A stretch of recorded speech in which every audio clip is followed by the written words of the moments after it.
Assalamualaikum warahmatullahi wabarakatuh.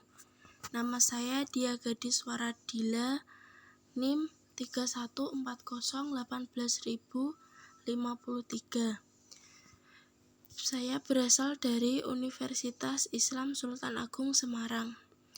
Di sini saya akan mereview jurnal Strategi Pemasaran PT Passion for Handicraft dengan pendekatan analisis SWOT.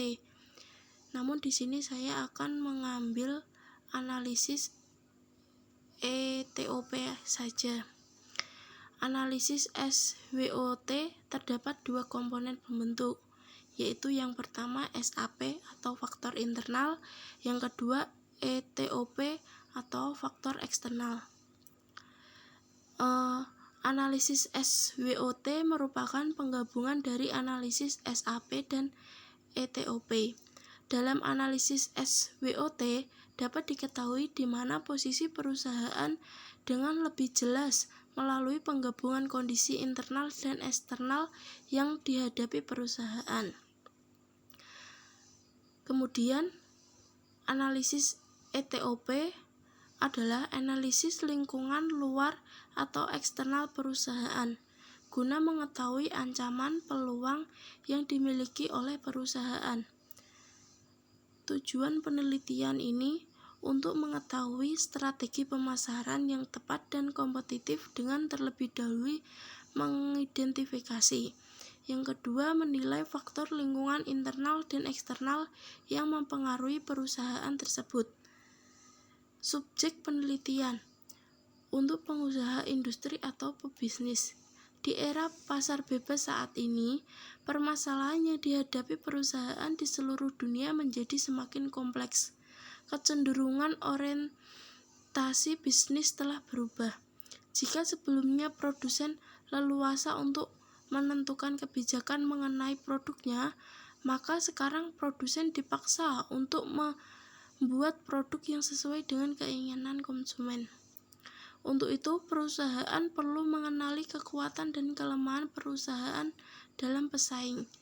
Hal ini akan sangat membantu perusahaan dalam mengenali diri serta memanfaatkan setiap peluang yang ada dan menghindari atau meminimalkan ancaman, di mana dalam menentukan strategi bersaing dan mengambil keputusan, seorang manajer harus mengenali apa saja kelemahan, kekuatan, ancaman, peluang yang dimiliki perusahaan serta mengenali keunggulan pesaing yang mungkin dimiliki. Kemudian, metode penelitian. Untuk metode penelitian ini diklasifikasikan sebagai model penelitian deskriptif. Penelitian deskriptif ini merupakan penelitian terhadap masalah-masalah berupa fakta-fakta saat ini dari suatu populasi yang bertujuan untuk menguji atau menjawab pertanyaan yang berkaitan dengan status saat ini dari subjek yang diteliti. Kemudian, ada beberapa metode pengumpulan data. Metode pengumpulan data untuk memperoleh data yang akurat, yang dapat dipercaya kebenarannya dan relevan masalah yang diteliti, maka pengumpulan data dilakukan dengan beberapa metode. Yang pertama yaitu wawancara. Wawancara merupakan proses untuk memperoleh keterangan untuk mencapai tujuan penelitian dengan cara melakukan tanya jawab responden atau pihak-pihak yang terkait dengan penelitian. Yang kedua, observasi. Observasi merupakan pengumpulan data dengan mengadakan pengamatan langsung pada objek penelitian untuk memperoleh data yang diperlukan. Dalam hal ini, penelitian mengamati secara langsung keadaan perusahaan. Kemudian yang ketiga yaitu kuesioner. Kuesioner ini pengumpulan data yang dilakukan dengan cara menyebarkan daftar pertanyaan kepada responden yang berkaitan dengan tujuan penelitian. Yang keempat yaitu studi pustaka. Studi pustaka itu pengumpulan data atau informasi dengan menggunakan buku-buku yang berhubungan dengan penelitian dan bertujuan untuk menemukan teori, konsep, dan variabel lainnya yang dapat mendukung penelitian. Di dalam metode studi pustaka ini, penelitian mencari data melalui referensi-referensi jurnal dan artikel di internet. Untuk menentukan langkah dalam melakukan metode analisis ETOP, yang pertama, identifikasi elemen yang merupakan peluang dan ancaman perusahaan. Yang kedua, skala peluang dan ancaman. Yang ketiga, menghitung ranting masing-masing faktor dengan memberikan skala. Untuk teknik penelitian. Teknik penelitian ini dilakukan dengan teknik survei atau wawancara dan kuesioner. Di PT Manajemen PT Sampel Passion for Handicraft, sebanyak 6 orang presiden, direktur, manajer keuangan, manajer produksi, manajer sumber daya manusia, manajer pembelian atau inventaris.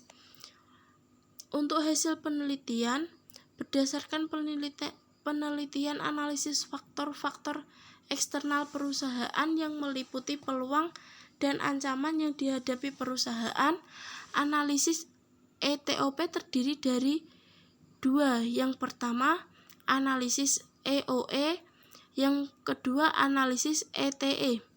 Kemudian dari analisis ETOP diperoleh 3,95 untuk elemen peluang dan 2,29 untuk elemen ancaman. Dan ini dapat disimpulkan melalui matriks ETOP bahwa perusahaan berada pada posisi ideal bisnis. Artinya perusahaan berada dalam lingkungan yang memiliki peluang besar.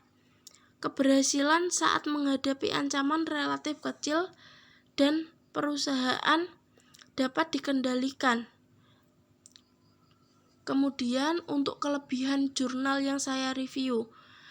Jurnal yang saya review ini memberikan pembahasan atau informasi yang sangat jelas dan akurat.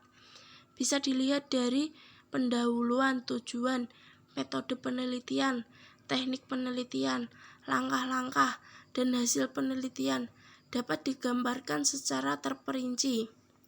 Kemudian untuk kelemahan jurnal. Untuk kelemahan jurnal ini ada pada subjek penelitian karena kurang diperjelas. Terima kasih. Itu yang dapat saya sampaikan. Mohon maaf jika ada tutur kata yang salah. Wassalamualaikum warahmatullahi wabarakatuh.